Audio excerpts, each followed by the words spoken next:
Are you dealing with anxiety when it comes to showering, taking baths, that sort of thing? So this is funny to say that I dealt with this too, because honestly, I could literally live in the bathtub and I take like an hour plus long bath every single day because that's my time to chill.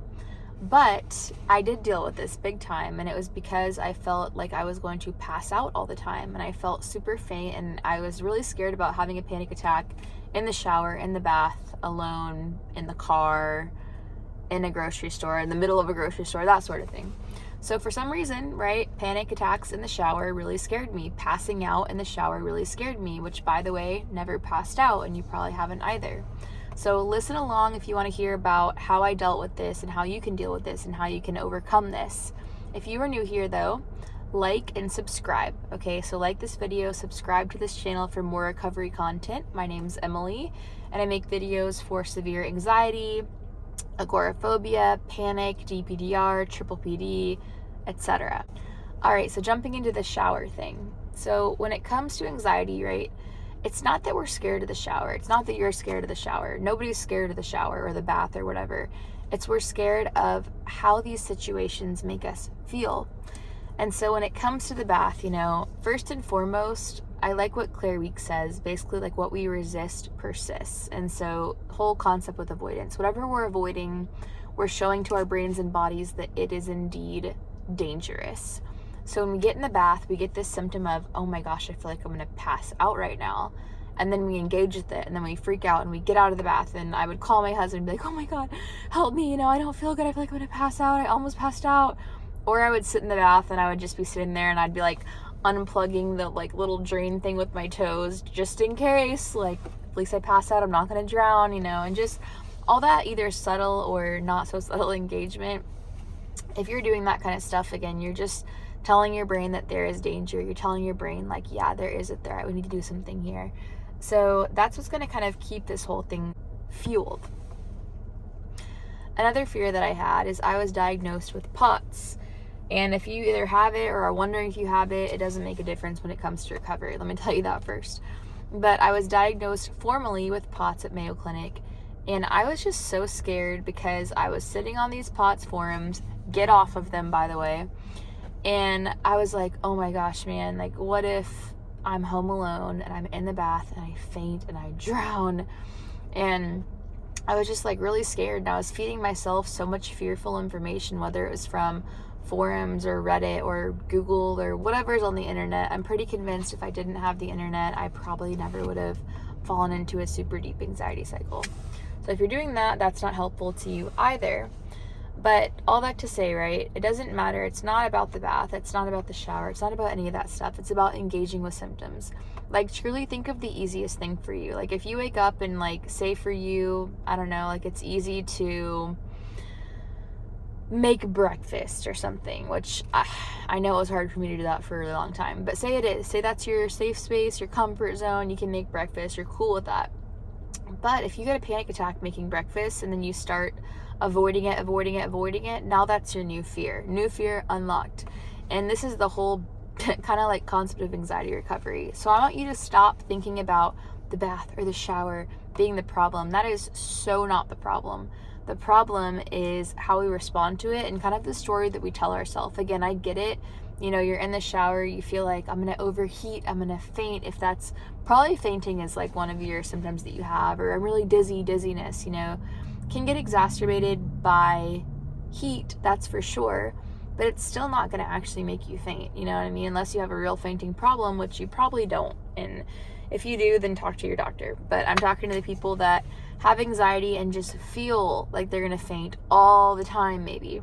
So what I want you to do, if you have not already, download my free recovery guide in the bio. That's going to give you everything. But I have this acronym called IDEAL in there, and it basically teaches you how to respond in a way that rewires your brain away from the panic, away from the focus, away from the engagement, and eventually allows you to do everything that you want to do. It allows you to have a panic attack on a plane, and it's not going to make a difference. You can have a panic attack on the plane, in the car, in the shower. Like, it literally doesn't matter. As long as you can respond, you'll be cool.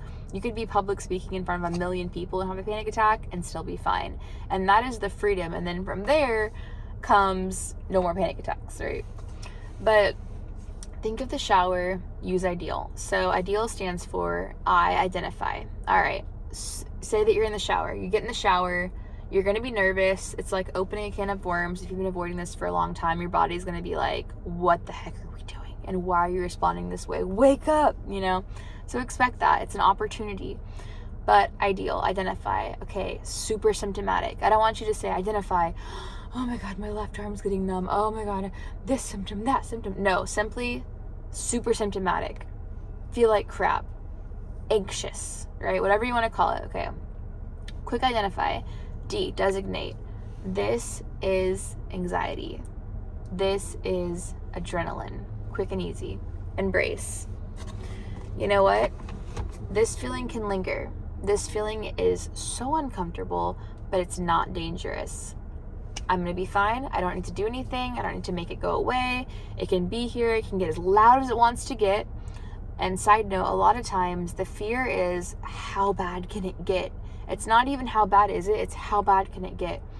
And so just tell yourself, hey, it can get as loud as it wants to get. I'm going to be okay. Nothing that I need to do. A, address task at hand. Back to showering. All right, shampoo. Live your life is L. It's kind of just like another side note, right? Just whatever, live your life. So shampooing.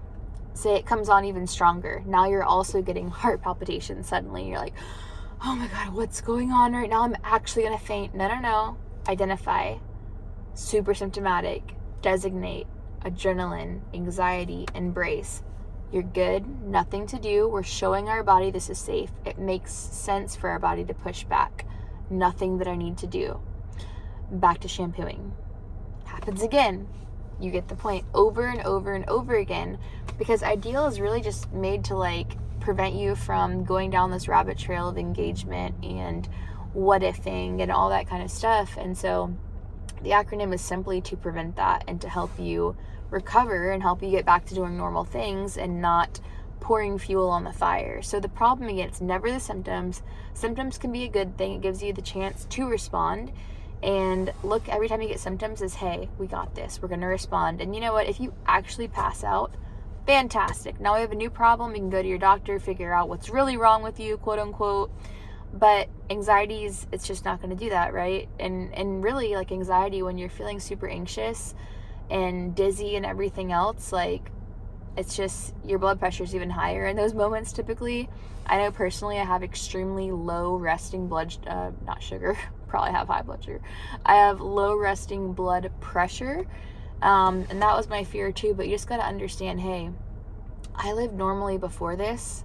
I'm going to live normally after this. I have to just live normally now and show my body that we're not playing this game anymore. So at some point you'll get so sick of it too. Like it took me a long time to get here, but I got to a point where I was like, I am so sick of this. Like, let's see if I pass out. Let's freaking see.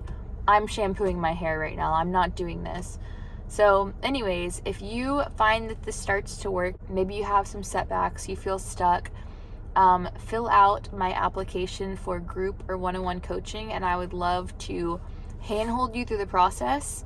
Recovery is not about relying on me. It's about me teaching you. It's kind of like the whole teach a man to fish thing. I teach you to fish, you'll be good, you can recover, you can help other people, right? So it's very much that. But thanks for watching. I hope this helps, and make sure that you are subscribed.